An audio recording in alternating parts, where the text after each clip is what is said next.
ne faut pas oublier que la démocratie s'est construite sur les valeurs gréco-romaines. Il ne faut pas oublier ça. Maintenant, nous sommes dans des sociétés différentes.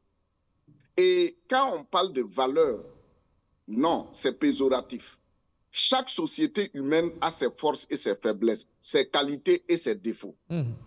Et les Occidentaux, Francine parlait tout de suite de l'éducation.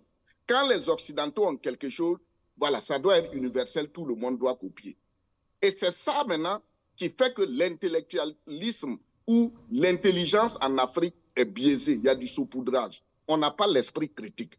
La démocratie n'est pas universelle. On a imposé la démocratie au monde à travers le système onusien.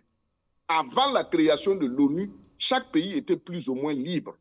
Mais depuis le système onusien et le système de colonisation de l'Occident du reste du monde, tout s'est imposé au reste du monde. Et maintenant, ça revient à votre question. Pourquoi la démocratie balbutie aujourd'hui en Europe et en Amérique?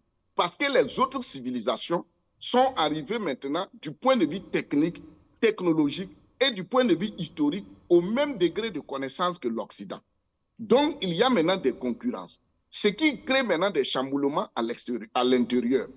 Quand vous prenez aujourd'hui l'Occident, quelle est la valeur que l'Occident veut que ça soit universel? C'est l'homosexualité, les droits des femmes, les droits des enfants, les droits de l'homme. Est-ce que l'Asie, tout le continent asiatique n'a pas ratifié la question des droits de l'homme à l'ONU? Ils ont dit clairement aux Européens que ce n'est pas conforme à leur culture et aussi c'est trop individualiste.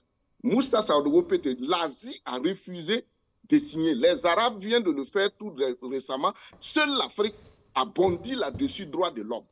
Alors que quoi? Quand on rentre dans les débats des droits de l'homme, des civilisations, maintenant, on aborde la question d'exploitation dont Moussa parlait tout de suite, que non, le peuple a le droit de critiquer. Le peuple, maintenant, il faut mettre le peuple dans de bonnes conditions.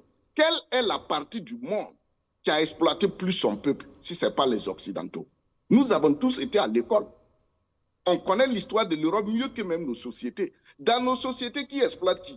Il y avait une stratification sociale, mais c'était l'égalité, la communauté, la famille, le village.